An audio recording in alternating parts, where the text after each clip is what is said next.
Bonjour à tous et bienvenue dans ce dernier numéro de 2017 et le premier de 2018 à la fois. Avant de commencer, toute l'équipe des légendaires fans vous souhaite une merveilleuse année 2018, à vous les légends fans qui nous regardent et nous suivent. J'en profite encore pour vous remercier de votre fidélité toujours aussi présente et ce depuis le début. Que 2018 soit une année légendaire. Trêve de bavardage, passons maintenant au sommaire de l'actualité du mois de décembre.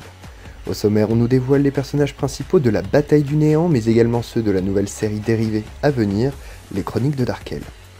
On vous parlera également du magazine des légendaires et, Épiphanie oblige, de Galette des Rois. Oui, sans oublier l'agenda des dédicaces de la Dream Team. La nouvelle année n'échappe pas à la règle, on commence ce 32e numéro avec l'actualité du tome 21 des légendaires, War Without, la bataille du néant. Dans un premier temps, Patrick Sobral nous dévoile 2 illustrations de personnages qui devaient figurer à la base dans la suite des aventures de nos héros.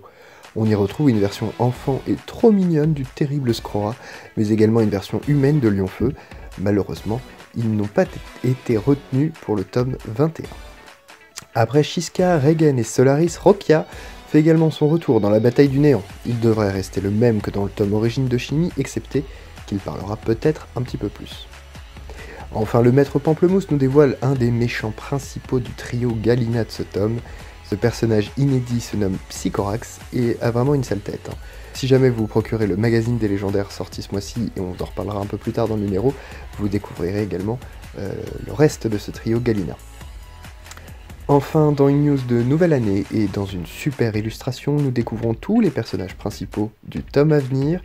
Quelques indices sur la suite des aventures ont été glissés. Si on regarde de près, Regen lit un livre intitulé « C'est Artemus le responsable ». Des avis? Si jamais vous trouvez d'autres indices, n'hésitez pas à les laisser dans les commentaires de la vidéo. Passons maintenant à la nouvelle série Les Chroniques de Darkel. Dans un premier temps, les auteurs de cette nouvelle série nous dévoilent Macaron, un teasing de la news suivante que voici. Pour Noël, nous avons eu droit à une magnifique illustration ciné orpheline nous présentant les personnages principaux de cette nouvelle série. Nous apprenons le véritable nom de Darkel qui est en réalité Galen. 2 personnages sont une race inédite, les Tuwitos. Il y a Macaron et Moka qui semblent plus jeunes que ce dernier. On retrouve ensuite Sherilad qui est une elfe, mais attention, pas l'elfe élémentaire, même si elle possède les pouvoirs élémentaires. Et un mystérieux personnage du genre de Kogan. Cela envoie du lourd pour cette future série, croyez-moi, qui verra le jour en 2019. Quick news à présent, le 3e numéro du magazine des légendaires est désormais disponible depuis le 20 décembre.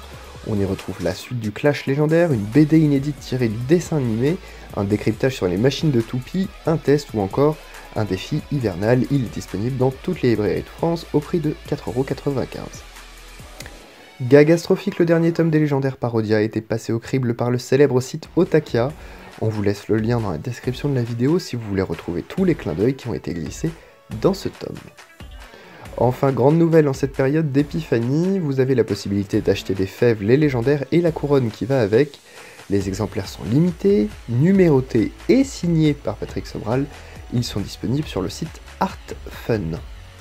De plus, vous pouvez goûter la galette des rois, les légendaires. Elle est disponible dans tous les magasins La Vie Claire en France. De plus, si vous avez la chance d'habiter dans l'ouest de la France, vous pourrez vous la procurer dans les magasins Casino, Carrefour, Intermarché et Super U. Enfin, pour les habitants de la région parisienne, certains magasins Leclerc et Auchan la commercialisent. Avant de clôturer ce numéro, passons à l'agenda des dédicaces. Patrick Sobral et Jessica Young se rendront au Festival international de la bande dessinée d'Angoulême cette année encore, les 27 et 28 janvier prochains. Les horaires et détails de dédicaces seront bientôt mis en ligne sur le site officiel. Et c'est la fin de ce 32e numéro des Légendaires Télé. Je vous remercie de nous avoir suivis une nouvelle fois. Je vous donne rendez-vous le 31 janvier prochain pour un nouveau numéro des Légendaires Télé. Merci de votre fidélité et à très vite.